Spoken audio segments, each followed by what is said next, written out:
Good morning, everybody. It's Dr. Vibe here, host and producer of the award-winning Dr. Vibe Show, the home of Epic Conversations, and I'm the host of Epic Conversations. 2020 Best Podcast News Award winner, 2018 Innovation Award winner given out by the Canadian Ethnic Media Association. I also co-host and co-produce the only online show in the world for dads and fathers that's sponsored by Dove Men Plus Care. And in 2023, 2022, and 2021, our team reached out directly and indirectly to over 100,000 fathers and dads around the world. So as always, I'd like to say you're blessed, highly favored, a magnet for miracles, and a solution for someone's problem. Some other stuff about moi, as say en français, moi. I also am a featured content provider on the Fly Nubian Queen Network, YouTube network, which has 570,000 subscribers, and upcoming Indie Soup Media Network with a reach of over 1 million people coming out soon, crossing my fingers. Dr. Tachi, I know you're going to make it happen. So that's a little bit about me. So usually I have a co-host, Ryan Knight. He'll not be able to make it today, so I'm going Han Solo today, all by myself, but some things stay the same. First things first, if you want to subscribe, and a lot of people recently have been subscribing to the Dr. Vibe Show YouTube channel, go to YouTube, put in the Dr. Vibe Show, subscribe and hit the notification button. Also, make sure you follow moi, Dr. Vibe, I'm en français today, on Instagram, Facebook, and LinkedIn. And if you want to advertise your business, product, or service on any of the platforms that I host or I'm a part of, email me, dr.vibe@the.vibe.com. And finally, want you to join the Discord group, the Morning Vibe Discord group, where we share some extra stuff that either myself, Ryan, or some of our friends that come on the show, they give us some extras, because I know sometimes watching a whole video, you want those nuggets. A lot of times we put it in the Discord group. So email me if you want to become a part of that at dr.vibe@the.vibe.com. Some other things, if you want to get in touch with Ryan, even though he's not here today, there's his website address, ryanoneilknight.com, LinkedIn, Ryan O'Neill Knight, Instagram at ryan.knight99, and then email workwithme, ryanO'neillKnight.com. So I'm going to get our monthly friend, Ray McMillan, on in just a second. And I see people are chiming in. Let's see who's saying hello. JJ Mars, hello, chat, and good morning. How are things in Colorado? Would love that temperature. Fitness IQ Cam, KSFEYL, RWFQ, FM is in the house. And she go, Midahia. All right, good. Hope family as well. And also in Toronto, yesterday, Greater Toronto, we got snow. Yeah, and I know most people who live outside of Canada, well, aren't you? That's what we were taught. You get snow in the winter. Yeah, but we hadn't had snow for the longest of times. Like 2 weeks ago, it was like 50 degrees Fahrenheit in Toronto. And but now the snow is back. Actually, it was interesting. Earlier on this week, I went to a presentation by a gentleman who talked about neuroscience for wellness. And he lives in Hawaii. And he said, oh, it's so cold here. I said, well, if you would have come 2 weeks ago, you probably would have went around in your t-shirt and shorts. But it was a great presentation. So JG Mars says, in Colorado, it's cold and foggy here. What's the temp? All right. What's been going on in your week? I've had a very positive, productive week. Lots of great things going on. Had a conversation yesterday with a Filipina lady. I won't give her name. She runs one of the biggest multicultural advertising agencies in Canada. And we had an epic conversation. And she's going to be coming on next month to talk about media advertising from an ethnic lens. So it is going to be good. So I'm really excited to have her on the show. Really, really, really excited. So that's one of the many conversations that I've had, epic conversations I've had this week. So it's 25 degrees. Yeah, I think it's probably a little bit colder here. It's actually warmer here. It's probably around the same temperature here, -3 degrees Celsius. So it's around the same thing. And we're supposed to be getting some snow in the next 3 hours. So I measure how bad a winter is and how many times I have to shovel my driveway. And I've only had to do it like 3 or 4 times. Yes. So Fitness counts as it's been a week. I know it has been for you, but we won't get into that live. Thank you very much. All right. So the third Friday of each month, we have Ray McMillan. in the house, giving some lens on mortgages, real estate investing, etc.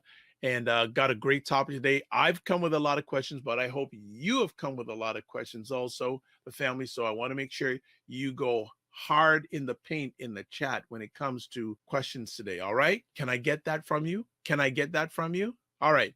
So let's bring him to the stage. And his camera's not on because we've had some technical difficulties the last few times that Ray's been on with camera. So we went on in the green room early this on and said, this is the best way to do this today, but you will see his face live in the near future. So Ray, good morning. How you doing? Bonjour, Monsieur Vibe. Comment ça va? Ça va bien, merci, et vous? Très bien. Oh, okay. Let's That's talk it. about the English now. That's it. That's the extent.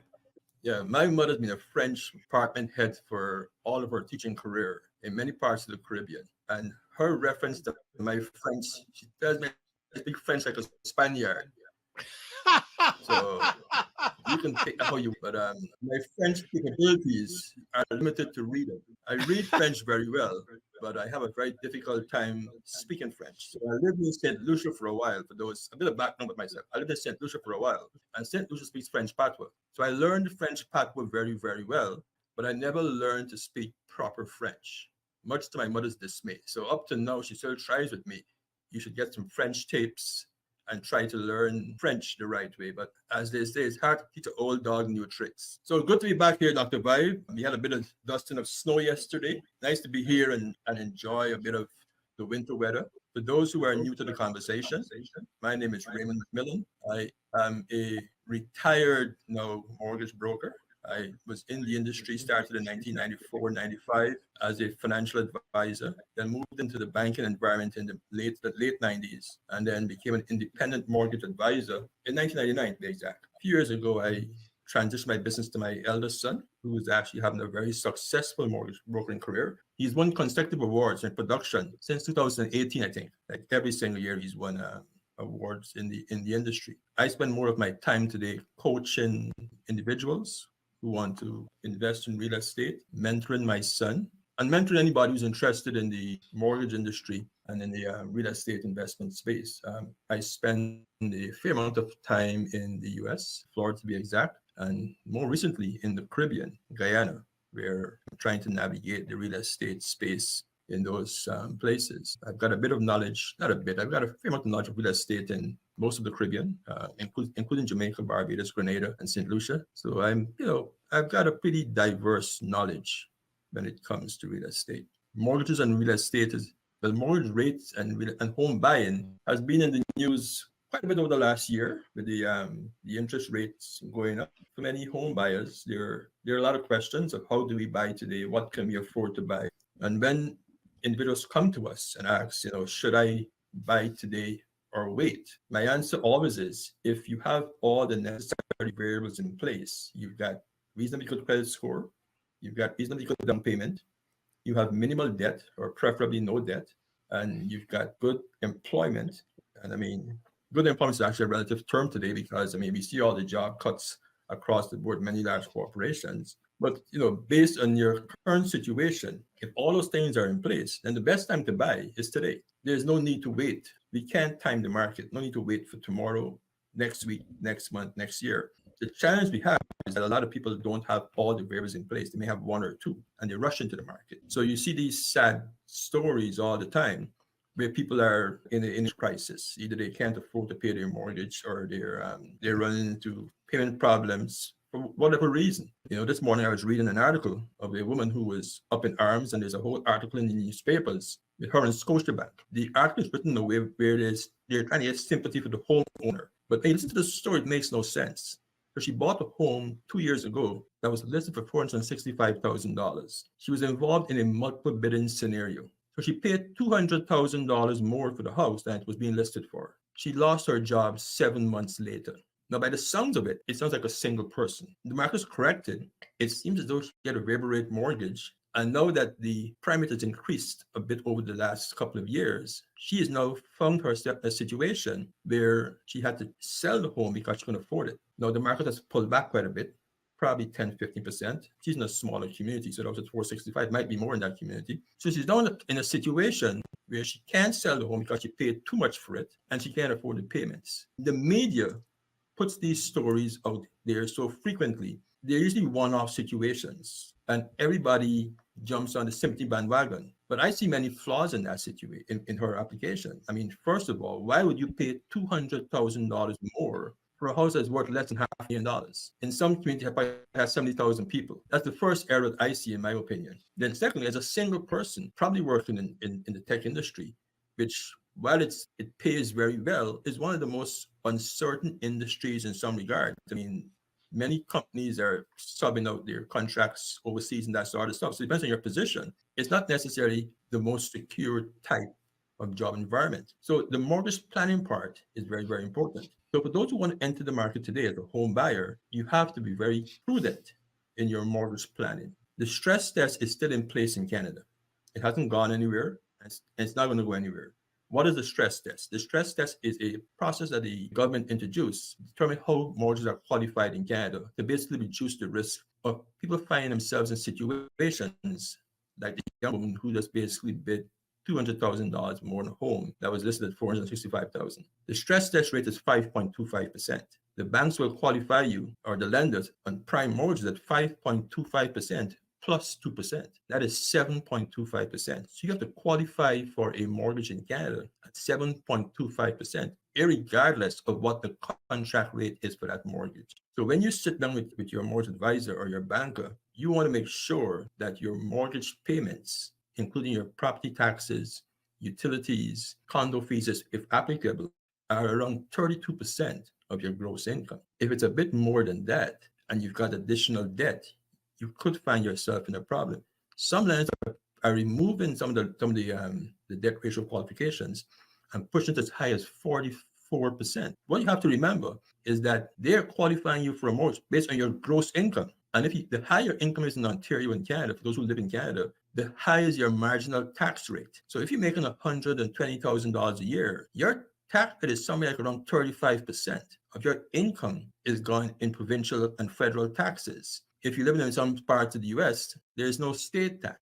There's no state tax in Florida. So you're only paying federal taxes. But here in Canada, we're probably one of the highest tax countries in the world. So lenders are qualifying you on your gross income, but you're paying your debt and your mortgage payments on your net income. So it's important for you to really sit down with an advisor and look at what goes into my account when the dust settles and what is left after I finish paying my life insurance, car payments if you have those, my child care, and all the other expenses you have are not going to go away when you buy the home. That may actually increase depending on how far you move away from the GTA to afford the home.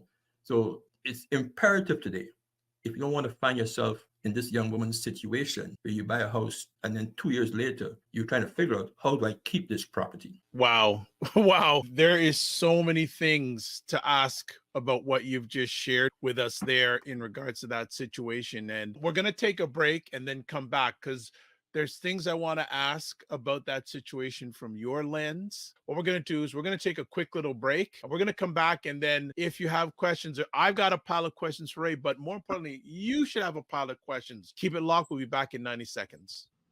And that's what I feel like. You feel like you're the Harry Tubman of the mind. I am. I feel like I'm one of the Harry Tubmans of intelligent Black people. Like, I want to liberate y'all from like being left behind and ignored and oblivion. No, really, the rappers get all the attention. Seriously, does anybody else feel this way? Like ignorant Black people, they'll be all up, getting all the headlines on the Shade Room. Overly sexualized Black folks. Like the twerkers and the just people that don't always represent the best of us. The diversity. Like people like Dr. Vibe. Like everybody should know about people like Dr. Vibe. Dr. Really Vibe should. He's trying to do good work for Black people. Dr. Vibe from Toronto. Good to see you, my brother. Dr. Vibe. Everybody follow Dr. Vibe. He has a great show. He's very good at what he does, and I have a lot of respect for him. Okay, so let me hop into this. What's up, Dr. Vibe? How you doing? Everybody, if you see Dr. Vibe in the chat, everybody go follow the Dr. Vibe show. Dr. Bob is a real smart brother and a good human being. I like the guy a lot, and he's very intelligent. And I think everyone should pay attention to what he's got going on. We got to shine the spotlight on the intelligent Black people out here that are really doing the good work. Don't just pay attention to the rappers and the celebrities. You know, a lot of these people are losers. Your true winners are your people in your community that are really having your back. Helping us to have stronger families and a stronger community. So Dr. Bob is in that category. So you might see the Dr. Bob show in this chat. If you see him, please go follow him. Okay. All right. So anyway.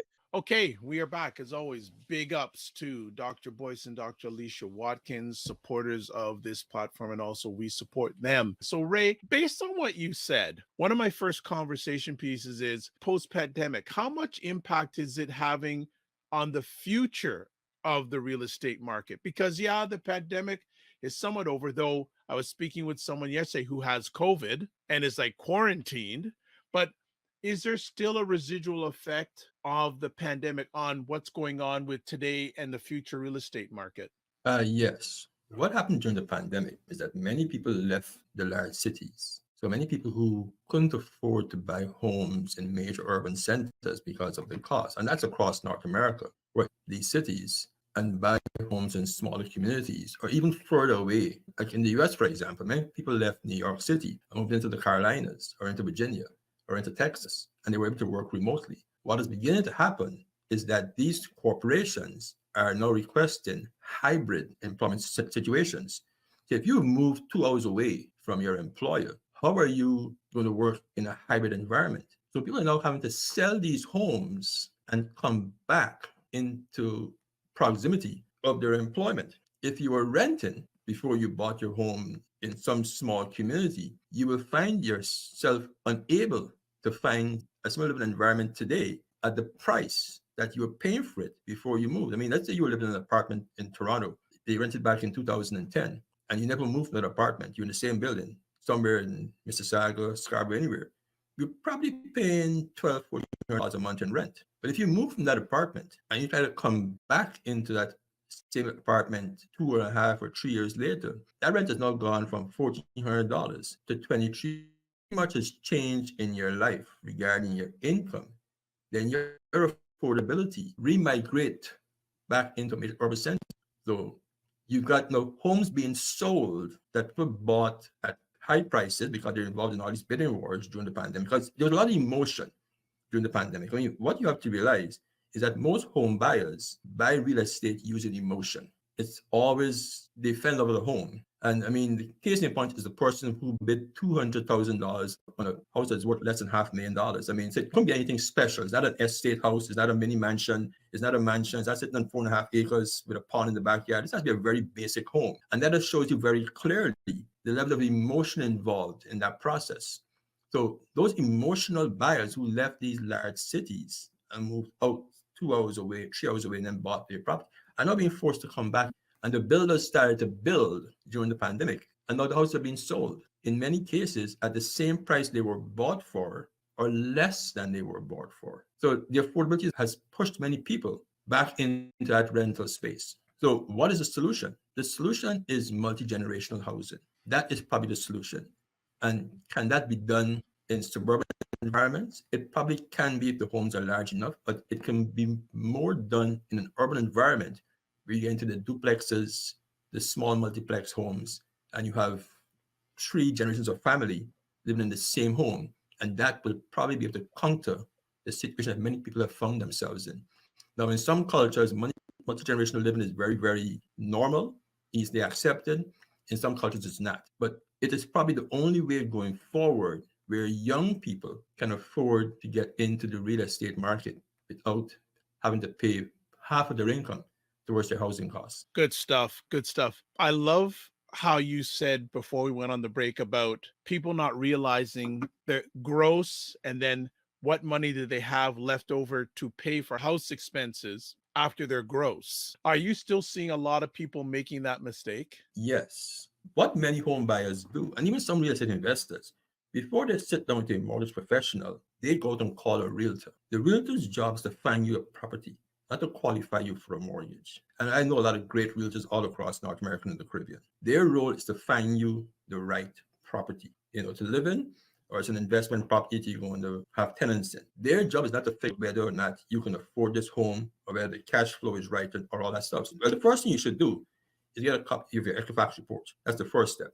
You want to go online and get a copy of your TransUnion and Equifax to make sure there's nothing there that's going to surprise you. And you put your application in, and if your credit score is reasonable. And by reasonable, I mean 680 or higher. 720 or higher is even better. So if your credit score is around 640, 620, then put it on pause for the time being, deal with your credit issues, because that's going to present a major challenge for you. Anything you try to buy today in North America. First, then you want to start your mortgage advisor. Get all your income sources. We know what to ask you for. There are child tax credits here in Canada.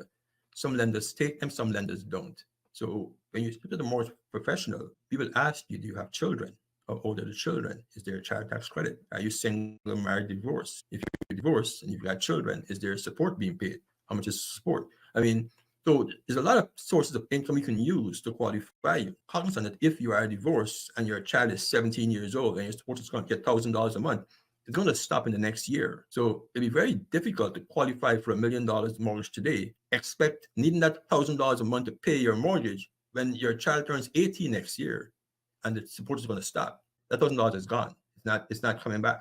In having that conversation with a mortgage advisor, we point out those things to you. So we can't use this $12,000 a year because it's not going to be around for the next 5 years. Unless your income is going to increase by $12,000 a year, that shortfall. Yeah, the planning is critical. And we have to make that first conversation be with the mortgage advisor as opposed to the real estate professional. Short answer to your question, yes, there's still quite a few people making that mistake. Hence the reason when you turn the news on, you see the stories of people losing their homes or being in a problem making the payments, because in many cases, those are the individuals who made a rushed emotional purchase and didn't take the time to sit down, have the family conversation with a spouse or a partner, go through the income sources, get a clear understanding of what the debts and liabilities are before they made the offer and got all excited when they saw the new home. The other challenge we have is people buying new homes that are closing 2 years into the future and hoping that the value will increase significantly, but they didn't take the time to get a proper mortgage approval, or they got one that was 2.5 or 3 years old at a much lower rate, and then they ended up now in a situation where the rates have increased, and the pre-approval that they got 2 years ago is no longer valid. The value didn't increase as they expected to increase, and they found themselves stuck in a very precarious situation where they can't get the deal closed. And you can't really sell it to anybody else because the market has changed a lot in the last 2 years. How does the average person know if someone they want to buy a home with or help them with real estate investment, how do they know that person's credible? And that's a very good question, Dr. White. The industry has a lot of challenges, both sides of the border. The entry into the mortgage profession is very easy. It's a very basic 2-hour exam. Get your license and go out and give people advice. As I mentioned earlier, my journey was different. First of all, I'm university educated. I've got an undergrad degree. I've done several courses over the years. I've worked for major investments and insurance companies. I've worked for a major bank. And anybody who works for a bank will let you know that the banks train their staff very, very well. I did mortgage courses on default management going back to the 90s for the bank that I worked with. And then I got licensed. But along the way, I got mentored by many, many very good individuals. But the first step, I think, is to get a referral. You find a referral, you speak to somebody. A lot of my referrals have come from lawyers that we've worked with over the years. So when a lawyer gives you a referral, you know you're credible, because lawyers don't normally refer anybody to anyone. They protect their integrity at a very, very high level. A lot of our referrals came from lawyers, financial advisors. So my referrals came from people who, if we didn't do what we were supposed to do properly, it affected their credibility also. So we didn't get referrals from existing clients. We got referrals from professionals who had something to lose. I always tell my son, I said, be very careful dealing with people who have nothing to lose in life, because then they will do anything for $1. So when you come into our office, if you have nothing to lose, I ask a lot of questions like, what do you do? What's your family situation? Is there a spouse involved? Do you have children? But I'm trying to figure out, if I deal with you, what kind of dealings are we going to have? And it's the same way with a mortgage professional. You meet somebody, you interview them, you ask them questions. How long have you been in the business? Do you have a mentor? Do you work as part of a team? What type of mortgages do you specialize in? Because if you do commercial mortgages, then you're not necessarily equipped to do it first-time home buyers, because the two things are very, very different. So you want to ask the questions, and then you go online. Do you have a website? Do you have a Facebook page? Do you have a Google profile? Go look at their reviews and see what the conversation has been. If you've been in business for 5 years and you have no online reviews, in today's environment, that's a bit of a red flag for me. And I don't care if you have bad reviews, because sometimes bad reviews can be malicious. So if you've got 10 reviews and 2 of them are bad and the other 8 are reasonably well or very good, then sometimes it's just that yourself and this person didn't click for whatever reason, and out of malice, they give you a bad review. It happens all the time.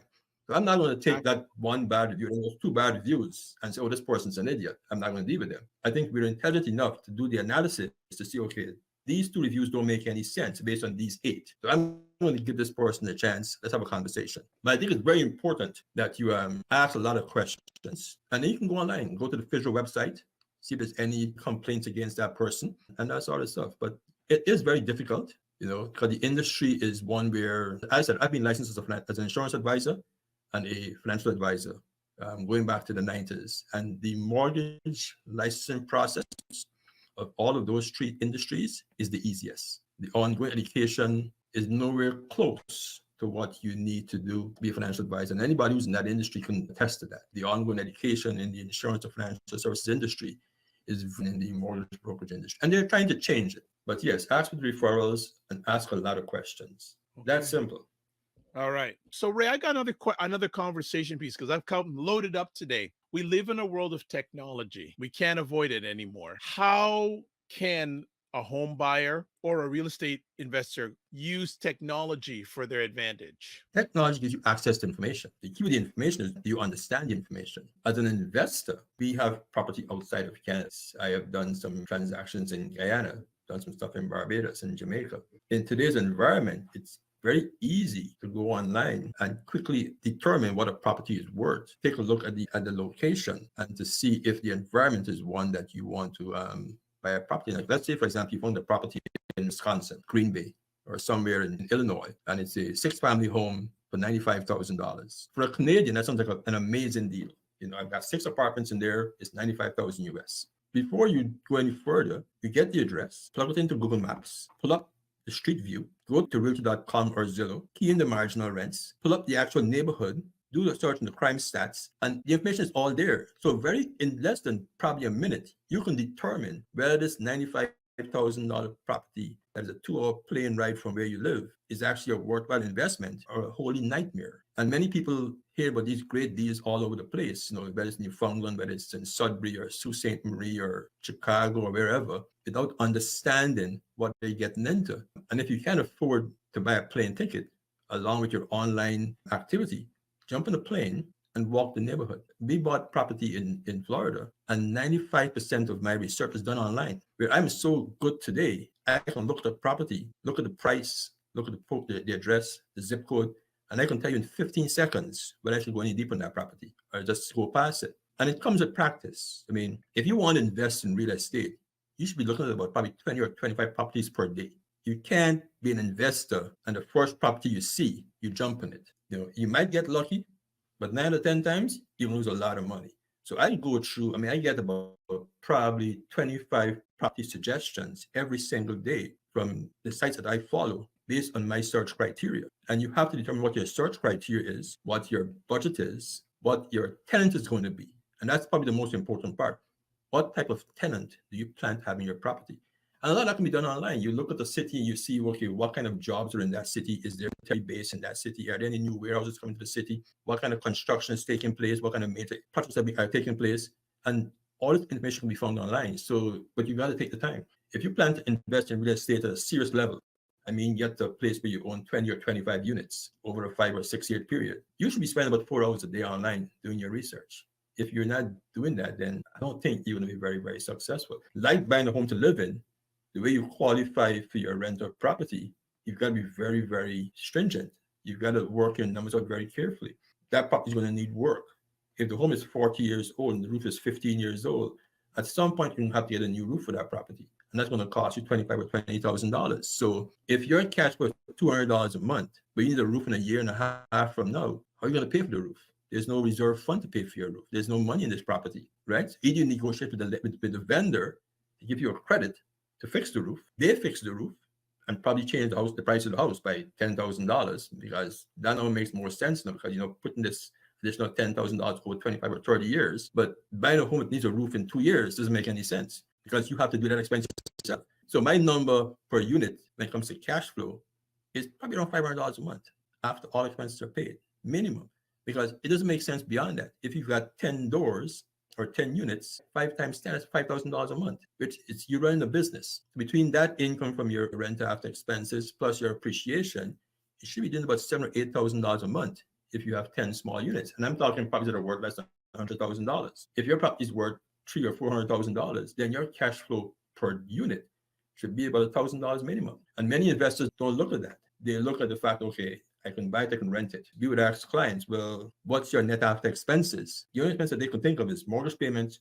property taxes, and home insurance. But what about when the tenant moves out? You got to go in there, replace the appliances, paint the entire place over, put in a new toilet, and probably change the laminate in the family room. Did you prepare for that cost? What you find happening many times is real estate investors using their credit cards or their lines of credit because there's no business plan for the investment process. So you'll always find yourself in problems. Good stuff, Ray. Good stuff. And also, Opal Inspired. Follow her on YouTube. Good morning, Ray. She has a question. What are your thoughts on REITs? REITs is an easy way to participate in the investment income from large investment projects. But anything else, you've got to do your research. You've got to get copies of the prospectus, get an idea what kind of projects they're doing, where they're doing them. I mean, REITs can be investing all across the world. They can be investing in Mexico. They can be doing beachfront condos in Puerto Rico. They can be investing in condos in Tampa, Toronto. What kind of projects have they done? How fast have they scaled their valuations in terms of the kind of money they're asking for? Have they closed any projects? How have those been managed? Have they closed and sold them? Lots and lots of stuff. I've been approached by an individual who was encouraged me to get involved in starting a REIT. I am not really interested in managing anybody's investment money. It's a huge responsibility. But I mean, it's an easy way to get into the investment space. Most REITs, I think they ask for a $10,000 investment. There's usually like a 5-year timeline to getting your money back. If it's something that you are comfortable with, then yes. I mean, I am more a hands-on investor. I like to analyze my neighborhoods, analyze my real estate, and I want immediate cash flow. Finding the right real estate property in the right location with the right tenant does that very, very easily. I am not keen on having too many other people control my finances. And that's just me personally. But I mean, if you don't have the ability to manage a real estate portfolio yourself, then investing in the REIT is a great alternative. I mean, any type of investment is a great alternative once you've done your research. Whether it's Bitcoin, whether it's the stock market, mutual funds, EFTs, just do your homework first. Speak to an advisor who specializes in whatever you're trying to invest in before you make the decision. Yeah, thanks for that big time. Want to shout out Dr. Tachi, host and producer of the livest online show about media, tech, and pop culture called Mediascope. That's on Wednesdays, 5 p.m. Eastern time on Instagram, and then 6 p.m. on Wednesdays on YouTube, Facebook, Twitch, LinkedIn, and other platforms. So always good to have Dr. Tachi in the house. JG Mars agrees with you, saying it's always better to control your own investments if possible. Absolutely. And also want to shout out Christy White, who has liked this conversation on Facebook. And yes, everyone, like the conversation. It helps with the algorithms. And also, if you're not, subscribe to the Dr. Vibe Show on YouTube. So Ray, I want to come back, and I think you may have mentioned this. Before you ask your comment, I want to address the comment by JJ Mars. When I say do it yourself, I don't mean do it yourself. You want to have a team around you. Like I've got two very good colleagues who are accountants. Between the two of them, they've got about 7 years of experience. I've got very good colleagues who are very good lawyers, real estate lawyers. I've got colleagues who are home inspectors, the best in the country, when it talks about mold and structural issues. I've worked with appraisal companies for many, many years. So when I get an appraisal on the property, I can call them and get an in-depth analysis on this appraisal that the average person wouldn't get. So doing it yourself doesn't mean I am doing everything. So you want to go and build that team of the right professionals. I also have very good realtors, whether it's a realtor in Guyana, or a realtor in Jamaica, a realtor in Florida, a realtor in Barbados, who knows the market. They've got 10, 15, 20 years of ability under their belt. You know what I mean? It's not me just trying to figure out all this stuff alone. I'm in the wilderness. I can pick up the phone and in 30 seconds get a very quick analysis of whether this market makes sense, this property makes sense. In many parts of the southern part of the US, houses are built on cinder blocks. For those who live in Canada, they have no clue what cinder blocks are. But if you move to Vancouver, sorry, if you move to the East Coast, Newfoundland, those places, you know what cinder blocks are. So if you tell somebody in Toronto that you're buying a property and it's on cinder blocks, they don't understand that concept. So the inspector that you use has to understand you got to go under there, check the support beams to the house, because the house is raised off the ground about 6 inches to 12 inches and it's moisture under there. All your support beams under there can get rotted. The house may look nice, but when you walk in the house inside, it's like it's got that bounce, like you're on a trestle walking. It's spongy, but it has a beautiful kitchen, nice bathroom, but you've got this weird feeling. So if your realtor is not familiar with houses built on cinder blocks, and you don't anything either, and there's no inspection, you end up buying a property that within probably 2 years, you have to put the entire floor in and replace all the beams in the house. It's like building a whole new house. So it's important to have the team so that you have people who are well equipped with the knowledge and abilities to make your investment journey successful and easy. I just want to clarify that with JJ Mars. Yep. So it's not being a jack of all trades and doing it by yourself. Sorry, I interrupted your comment. No. I apologize. No. This is your conversation. I'm just steering the ship. You're driving the ship. And JG Mars agrees with you. He says, yes, a team of trusted advisors. We're good. Ray, another thing I want to ask about is risk and reward when it comes to real estate investing, especially in this market and going forward. How has that changed? And what should people be considering when it comes to risk and reward when it comes to real estate investing? Our last conversation spoke with investment risk. So if you go back and listen to the last 45 minutes last month, we spoke extensively on the types of risks. So as an investor, you have to, first of all, understand what you're getting involved in, right? Now, many people buy investment property in much the same way they buy their principal residence. And that is one of the fundamental mistakes many novice investors make. The house you live in is not ideal for investment purposes. So many times people want to have high-end clients. Well, 1% of North America has an income above $250,000 a year. If you want a high-end tenant, that's a very, very small gene pool, very basic people. Most of them are people who can't afford to buy homes themselves. So the first thing you've got to understand is your tenant risk and determine who your tenant is. First thing. The next thing is what kind of property you want to buy. Am I buying a one-bedroom condo? Am I buying a student rental? Because each of those comes with different inherent risks. And I don't think enough people take the time to understand that. Then your personality, are you the kind of person who is able to deal with tenants and their challenges? Or do you want a hands-off approach and hand it on to a property management company? Then there's interest rate risk, which we all experience in today. For the last 15 years, where rates are below 5%, and then suddenly it spiked up. Are you prepared for those changes? In the US and in the US, where rates are usually for 30-year period or 15-year period, 25-year period, the risk is not as profound. So most people will write it out. But in Canada, where most people have a 5-year mortgage, whether it's fixed or adjustable, at some point you will deal with interest rate risk. So your planning has to be on point. When I do my analysis of my personal properties, we use an interest rate of 2% above whatever the rates are being advertised, because I know that if I have to refinance in the future to take equity out or do any renovations or if I sell to buy another property, there's a possibility that my rate can go up. We want to make sure that we understand all the risks. And there are about 6 risks that are very, very important when you want to become a real estate investor. There's neighborhood risk. Are you buying a property in an area that is crime-ridden? There's the real estate risk in itself, and you avoid the real estate risk by getting a home inspection done and getting an appraisal done. Is the value reasonable for the neighborhood, or is it something that they came up with out of the blues? In many parts of the Caribbean, people sell properties based on what they think it's worth. When you ask them, well, how you come to this valuation? Oh, well, that's what I want for it. Well, what's the house down the road worth? I don't know. It's a little different in North America. We look at price per square foot.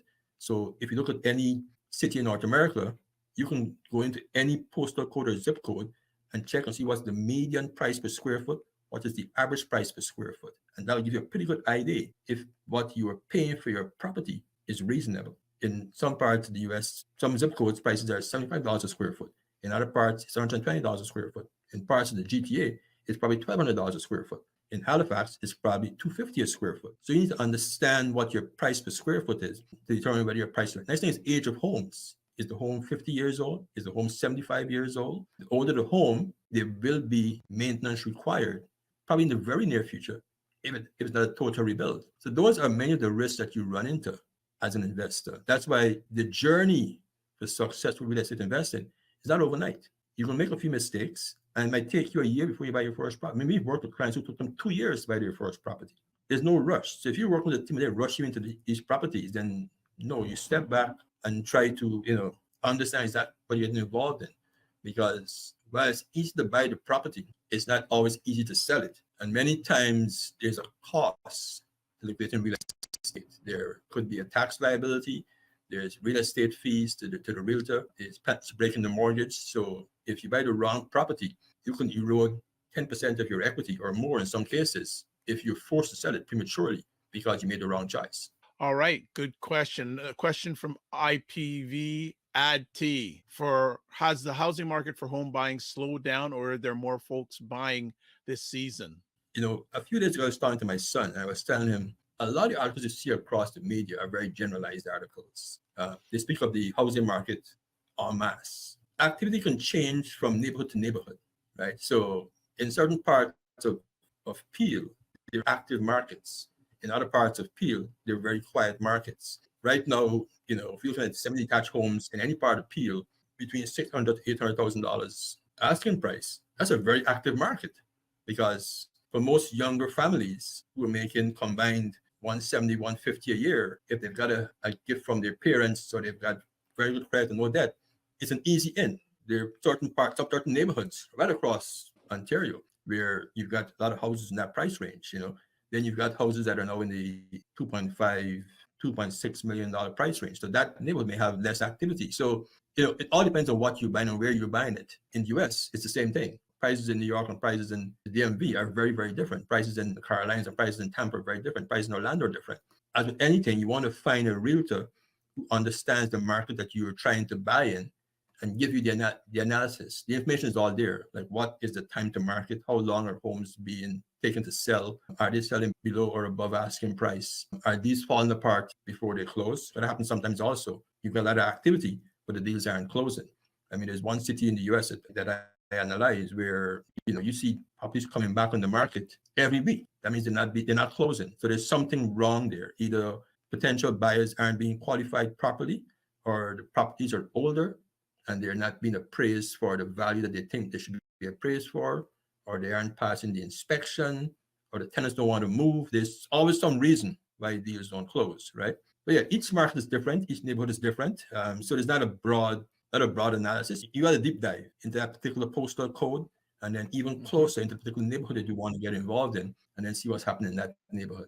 Don't get into the bidding wars. Even in a hot market, I am not advising anybody to get into bidding wars. I mean, there's always a deal out there for the right person at the right time. And I've never advised anybody to get into a bidding war because they have to have this property. Now, if the property is way below market value and it's got potential upside, or it's a buy and flip, and you work your numbers out and you want to pay $50,000, okay, you're going to make $500,000 in the back end. That's a little different, but that's not for the novice investor. That's for why you understand the market very, very clearly. And it's much more sophisticated.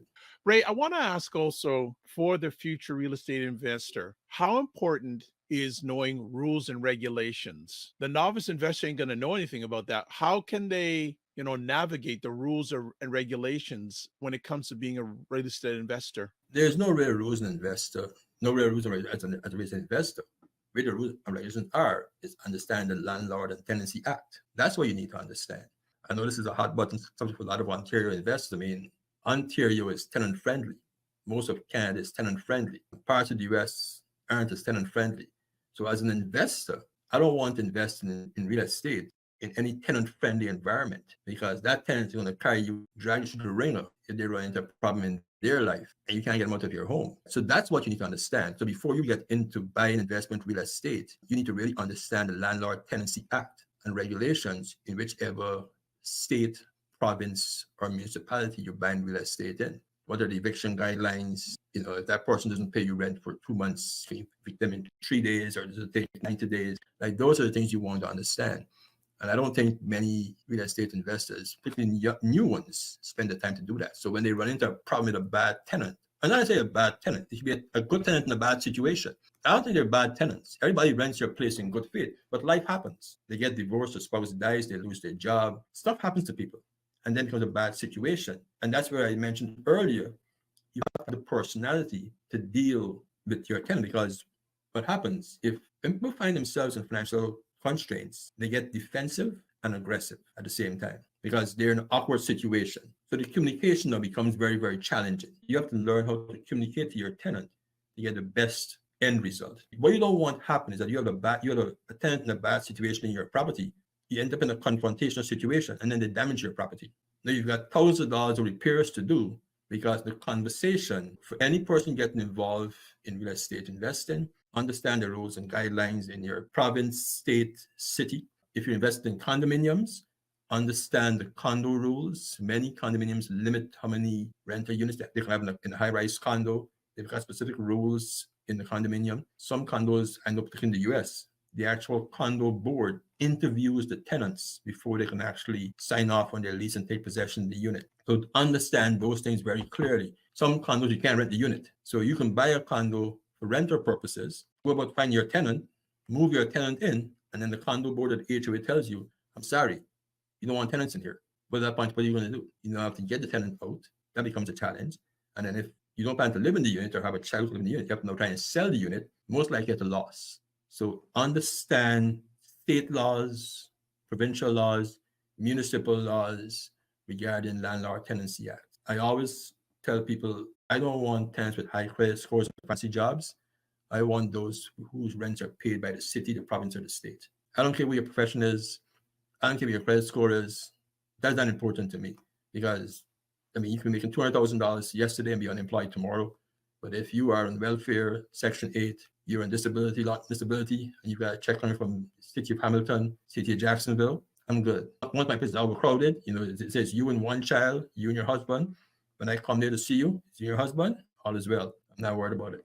So I'm not interested in no high net worth tenant or none of that stuff. A lot of people are talking that kind of stuff. I want a high net worth tenant. I want a high credit score tenant or high income tenant. Nah, that's a very, very small part of the rental pool. The majority of the population doesn't make that kind of money anyways, that high value money. So that's, you want to deal with the masses. So it makes a lot of sense. Let me ask, as we start winding the conversation down, where do you see going forward for the real estate investor, the biggest challenges and the biggest opportunities? Depends on where you are. So in a big city like Toronto, New York, Miami, it's finding great deals that can cash flow. You got to do a lot of work. You got to meet a lot of people. You got to find old investors. I mean, people want to retire, get rid of their properties, start selling them off. Meet those kind of people. They want to sell it, part of their portfolio. Yeah, you got to put a lot of work in. Opportunities are all over. With the right research, opportunities are there. Each city has its own pulse, has its own need in that market. So you have to spend the time to understand it. Like, there's an article a few days ago about a Canadian investor who bought, I think, 1,000 properties in Sault Ste. Marie and Sudbury and that kind of stuff, and they want to lose all of them, single family homes. You wonder how it happened? Well, it's easy, right? You bought a large amount of real estate in some very, very small cities. That's a very homogeneous population. They're all the same. And it's not a migrant route. This is why you move to Sudbury or Sault Ste. Marie looking for a job. The people who live there, I mean, they're mining communities. So that's a very small sector, right? Now, you move to Hamilton, for example. Hamilton is probably one of the best real estate investment markets in Canada because it has huge medical research facilities. It's got technology. It's kind of halfway between Toronto and Niagara Falls. It's underwater. It has an interesting downtown core, and there are many multifamily homes. It's a city where you can move from Toronto, drive half an hour, 45 minutes, and your housing cost drops by 70% in some cases. Your buying price can drop by 70%. There are opportunities, but you've got to put the work in. Most investors are lazy. That's their challenge. They're lazy. They want to have a quick fix. I mean, they watch all these TV shows, fix and flip, buy with this person, that person, HD TV shows. That's not real life TV. It's not as sexy, it's not as easy. I've had nightmare tenants. They had an investment property in Hamilton where the guy had a dog in the house as big as a horse and used to eat the door frames. You know what I mean? I mean, I've been involved in projects where we do construction, half the house caved in. Right? Oh, gosh. But there's opportunity everywhere. You have to prepare yourself for the opportunity. And the most important thing is not having debt. And I always keep saying that. If you have debt, then you should be buying a house. You should be getting involved in investment real estate. You have to have debt. And as an investor, you have to have money because you can take possession of the property. You buy a fourplex, you take possession, and then you need to replace some of the appliances because they stop working. Or you need to do some electrical work because the electrical system is not up to code or can't support the load of the appliances in the property. You know what I mean? Or you've got to change some windows because there's a draft in some of the bedrooms. So you have to have money to do those things or negotiate with a vendor to give you a credit for that stuff. There's still take your time. You can't rush into it. Richard S. says, good morning, gentlemen. Hopefully you're going to catch the replay. You're coming a little bit late. Dr. Tachi says, yes, so many people don't know how to properly take care of dogs. Filthy. This was a big dog. This was like a small pony.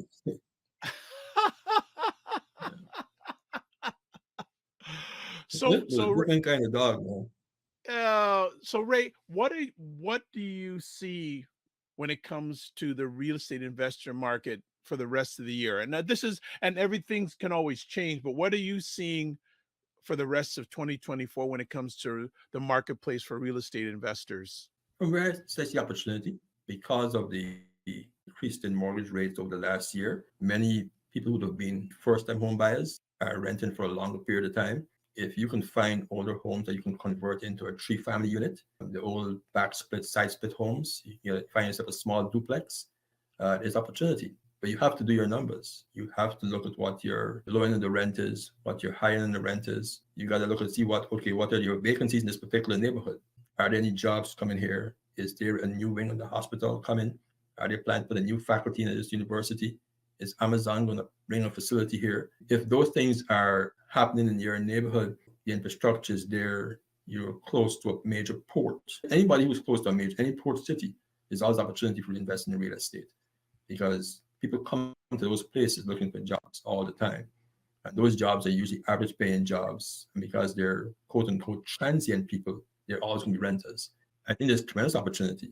The ban on foreign students for the next 2 years is going to put a bit of a strain on people who have invested in student rentals. And in some markets across Ontario, across the entire country, there have been tremendous investments in student rentals. People have actually purpose-built student rental condos in parts of Durham, parts of Kitchener, that sort of stuff, Kitchener, Cambridge.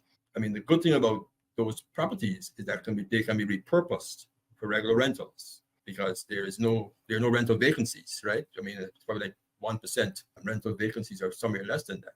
So, I mean, that's a good thing. But for people who have invested a lot of money and converted homes into student rentals, you don't have to incur the cost of converting those homes back to regular rentals. That may cost them a few $1,000s to do it. But the upside is that the rents that they can ask for should cover any funds that they spend. So, but I think it's a good time to be a landlord, right? And if you're open to other markets outside of your 5-kilometer radius, there's tons of opportunity. Most people tend to want to invest in their local neighborhood at areas that they're familiar with. But go out there, educate yourself about cities and see what it's like. And as we said earlier, with the access to digital information, you can do your research while lying in bed on Sunday morning with your partner. Choose a city anywhere and do the research. And if you're not too sure what it means, send us an email anytime, and I'll give you a quick 5-minute analysis for no obligation. So. Well, there you go. Nice way to end it off. Ray offering his evaluated experience. Can't get any better than that. Ray, want to say thank you as always for taking time out of your positive, productive schedule of being a father, being a leader, a mentor, and a trusted friend to myself and some others. Really appreciate everything that you do.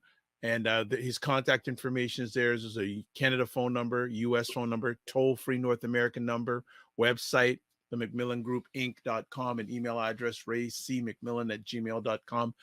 Again, Ray, thank you so much. As always, you and your family make sure don't just manage your time, manage your energy, and remember to give yourselves grace. All right, Ray is off the docket. And Dr. Tachi says, thanks, Ray. And also, Teach and Inspire says, thank you. Glad that you enjoyed the conversation, family. All right. So as we close up today, please subscribe to the Dr. Vibe Show on YouTube, hit the notification button. Also follow the Dr. Vibe Show on Facebook, LinkedIn, and Instagram. If you want to support your business, product, or service on any of the platforms that I host or are part of, please feel free to email me, dr.vibe@drvibeshow.com. Join the Morning Vibe Discord group. Please, would love you to put conversation topics, feedback, etc. there. So email me again, dr.vibe@drvibeshow.com. There's how you can get a hold of Ryan. His email address, Ryan O'Neill Knight, LinkedIn, Ryan O'Neill Knight, Instagram, Ryan.Knight99, and then email address, work with me at RyanO'NeillKnight.com. Here we go. There I am. Website, the drvibeshow.com, YouTube, Facebook, and LinkedIn, The Dr. Vibe Show, Instagram at The Dr. Vibe Show, and that's the drvibeshow.com, and X at drvibeshow. That's a wrap. And you can watch replays of this epic conversation on the Dr. Vibe Show on YouTube and Facebook, Afro-Caribbean Business Network, Facebook and YouTube, and Ryan O'Neill Knight, YouTube and LinkedIn. All right, we got two more quick comments here, then we're going to call it. Karen Rose says, thank you, Ray.